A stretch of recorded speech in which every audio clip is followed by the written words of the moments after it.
Amazon brand owners and sellers. Chris McCabe here with the Ask an Amazon Agency series that we're doing. We're here with Elizabeth Greene of Junglr. Elizabeth, how are you today? I am doing well, doing well. Thank you for having me on. Yeah. And this is kind of a new series we're putting together. I know we've had you on the podcast in the past. Definitely eager to talk to you today about how people handle conversations with you about what you do, your area of expertise, given all the various factors, the uncertainty. I think just about all of us are willing to agree that we're living in uncertain times in terms of the economy or financial times or inflationary costs or costs around Amazon and so forth. So number one, how does that impact what you do every day with people this year versus last year? And number two, what do you think those specific agitating factors are that are impacting what you do for them? Yeah, that is a fantastic question and a lot to unpack there. So just for context, we're focusing on Amazon ads. Yes. That's how we help sellers. And I would say it is even more pertinent in our typical clients who we find that we work best with, which are, I don't know if you call them like mid-market or founder-led brands, but basically like we have some enterprise clients. Enterprise clients are a little bit more insulated from those types of volatility in one specific marketplace because they might be across retail. They oftentimes, like we work with some like national brands and things. So they're very much, like one point can absorb the other, and each leg of the business definitely has to drive that revenue growth. But they can afford to be like, all right, let's throw 30 grand at it and see what happens, right? They have that insulation where a lot of what we classify as more like founder-led or mid-market brands, you're growing off of your own cash flow. So cash flow is super important. Profits are important. And there's this tension though, because in addition to all of the pressures that are being felt by sellers from the bottom line, Amazon has continuously added advertising placements to their search page. And so there's this tension between, at this point, I never like to go to the extreme. So I don't want to say, oh, you could never have a successful Amazon business without running advertising. But in a lot of ways, I would say that's pretty much a solid statement to make. Not because anyone's doing, say, something wrong with the advertising, but because there's just way less organic placement on search pages. And there's way more competition and all of those factors that go into it. So they're kind of stuck between a rock and a hard place going, I'm feeling these external pressures. I'm feeling sometimes internal pressures, but I'm also realizing that to really have a successful business, I need to also be thinking of growth as well. Because those businesses that circle the wagons and all they view as their bottom line, and there's not sort of that long-term strategic play, we see that will come back to bite you 2, maybe 3 years down the road when you peek your head up and go, wait, we used to be making a lot more bottom line because top line was more healthy. So we really need that strategy on both ends. But the thing about advertising is, although it's, I don't want to say a necessary evil because that's literally what I do for a living. Well, it's necessary. Yeah. You can't just say, I don't want to break your stride, but you can't just say we're cutting way back on ads because magically competition is going to be less just because we're making less money and less revenue. Competition is still fierce. Ad costs may go up, but you can't just take it away because then you're going to accelerate the trend downward. Right? Yeah.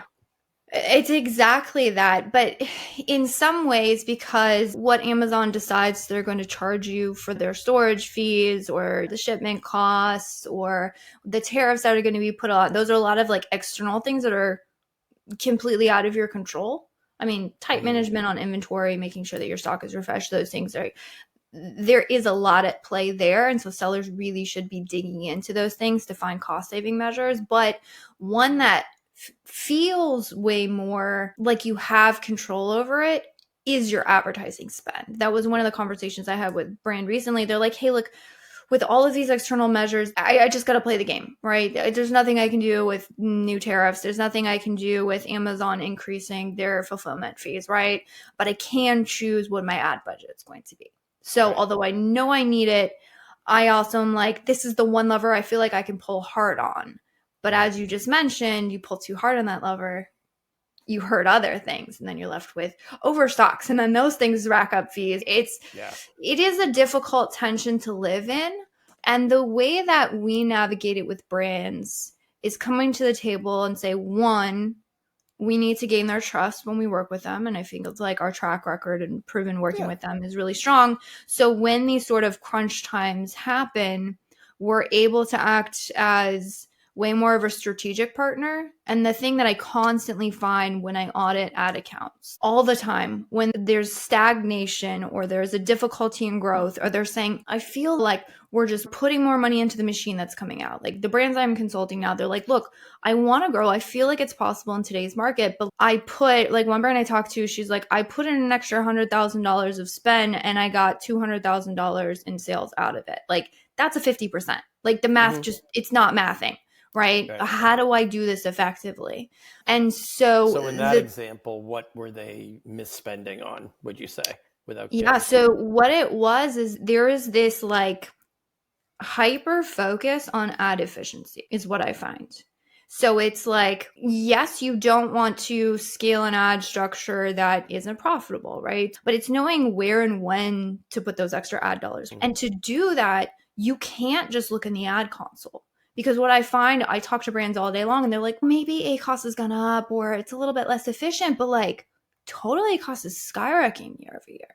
Like there was one brand, they're like, we were like, all right, we have additional ad budget. Let's push it into the ad structure. And they were doing all the right things. They're saying, this one has low ACoS. Let's increase the budget. This keyword is driving really good orders. Let's increase the bids. So they're looking at the ad structure going, if I looked at it, this is where logically I put the money because this is where the efficiencies are. Sure. And yet what happened is they went from, and they had a really healthy total ACoS. I think they went from a 6%. All of a sudden it started climbing. It was like 6.5, 7, 8. And they're like, hold up, wait, we're putting this in. Our efficiencies aren't going down because our ACoS is pretty consistent, yet it's just all it's doing is driving us into unprofitability. So is it a plateau and then it goes downward, or like they kind of milk something a little too much and then over time they pay the price for that? Or yeah, it is a misunderstanding of how advertising leads to better market share. So what we found is that there is a balance between these two things. And if you can balance them correctly, you can grow and maintain profitability. If you don't balance them, you're going to miss it. And one of those is, of course, your ACoS. So like that's how efficient is my ads, right? Right. Ad spend divided by ad sales. There we go. What's my percentage? But then the other part of that equation is what we call ad sale percentage. So it is your ad sales divided by your total sales. What percentage of my total sales is coming from ads? That's like a very zoomed out, high level view of market share efficiencies, right? What we discovered is that, I like to say it's just math. If you take your ACoS. It's strategy. It's strategy. Yeah. But if you take your ACoS and you multiply it by your ad sale percentage, the number that pops out is actually your total ACoS. Funny enough. So if you can balance each side of the structure, your ad efficiencies and your market share, you can maintain a solid total ACoS, which that's how ads relate to profitability. Total ACoS, ad spend divided by total sales.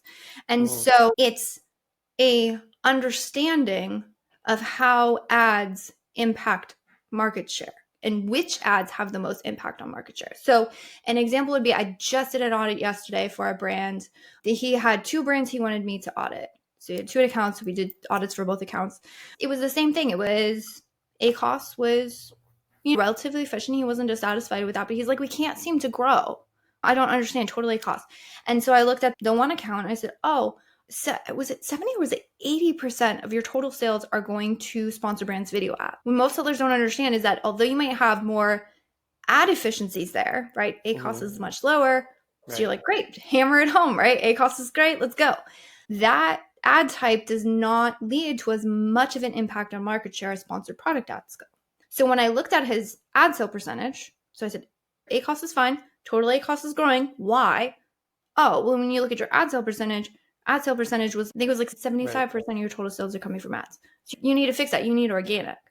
And then I audited the second account from him. Well, they hadn't had as much success from their sponsored brand ads. So total ACoS was great. And you know why? It's because our ad sale percentage was only 30%, only 30% of their total sales. So they had maybe a little bit less ad efficiency, but their profits were fantastic because of that balance. Right. They struck the right balance. Are you getting a lot of people trying to fix something that's not broken because they're afraid of how tariffs are going to impact them in the next few months? They're afraid that there's a new Amazon fee coming, a non-fee increase, as we've seen the last couple of months. And not even that.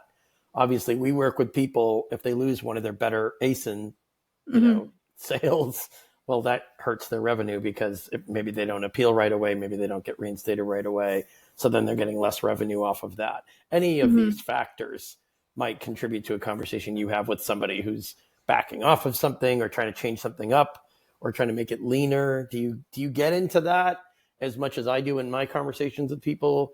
I know it's not the same conversation, but I guess tariffs would be the best example. I don't know if that's really hit yet, but let's just look a few months down the road. If people start feeling a pinch from that, how does it impact? We have some brands we've had those frank conversations with already that they've, depending on how this goes, we'll probably end up having to make some adjustments to the ad strategy. So we're already starting to have those conversations. And we do have a lot of those conversations. The reasons why is I think kind of what we do is similar to what you do, but from a different perspective, in that what you do touches everything: top line, bottom line, orders, inventory, all of the above. What we do touches everything as well. So although it's like a piece of the account, depending on how your inventory is going, that's going to affect how ads need to go. Depending on your price point, that's going to affect conversion rates, and that's going to affect how ads work. Your product, I like to, all the time I'll talk to brands and they'll say oh, I need to hit a 5% total ACoS. I had this conversation with the brand. It was hilarious. Not hilarious. They didn't know any better, but they were saying, oh, I absolutely need to have a 10% total ACoS. And I said, okay. They were running at, I think, 15%. I said, okay, why? Oh, when we dug into it, I heard that on a podcast somewhere. Somebody said that they need 10% total ACoS. So I said, okay. But the question I always get is that good? And I say good is relative. When I have an it depends, I always like to follow up, well, it depends on XYZ criteria. And what it depends on is your margins and the margins that you hope to make afterwards. So when I asked them, I said, well, okay, so what is your landed cost to Amazon? Or before factoring in all fees from Amazon, what do you end up with at the end of the day? They're like, oh, we've sourced really well. Their margins were 70%. I said, dude, do you know you could absolutely crush your competitors because you have a 70% margin you can play with? I talked to some brands and they're like, I haven't gone back to renegotiate contracts in years. We're slipping in at 25% margins. You're up against competitors who are running at such tight margins. They have one slip up and they're out of business. I was like, you can dominate here, but it depends on all of those factors that need to be wrapped into, okay, depending on what your cost of goods are, what kind of inventory positions you have, lead times, all of that, how fast or slow can we go? And then that sort of needs to be wrapped into your ad strategy discussion. I think they don't want to do the math, or they want you to do the math, or they want to come to you with the math and they want you to sign off on it and approve it. That's my amateur take on what you just said. Maybe.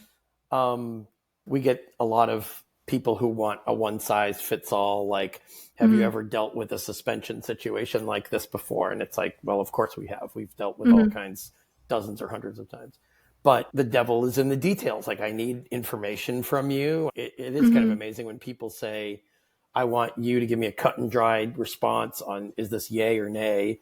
And or give me the odds based on suspension type.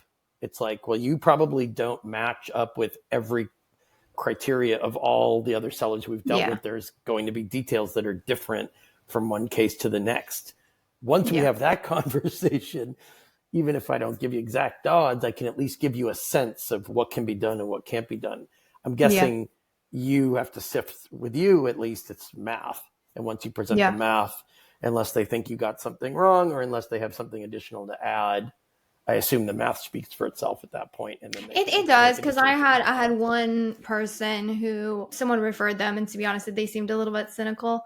And so one of their questions was what kind of ROAS can you expect? And I said, well, whatever's expected. I said it's highly dependent, but I said I'll show you the math.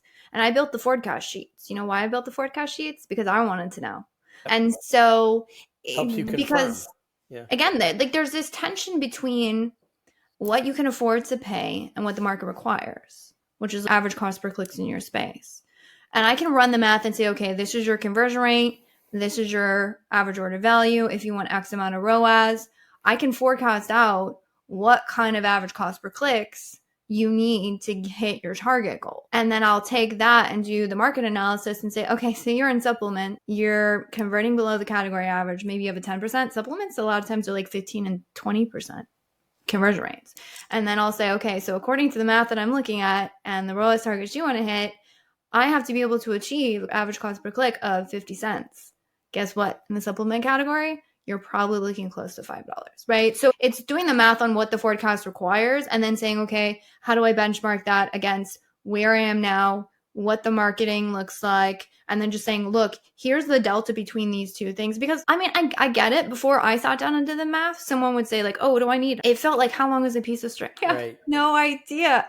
I just pull it out of thin air? But then I'm You're sitting down just trying to, right? I'm trying to like wear like a puzzle through magician's these hat, things. maybe.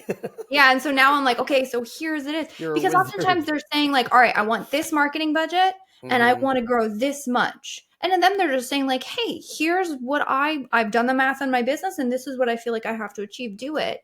And then you do the math on that and you say, okay, so you want to increase your marketing budget $0, no more ad spend, and you want to grow 300%? Like, does that?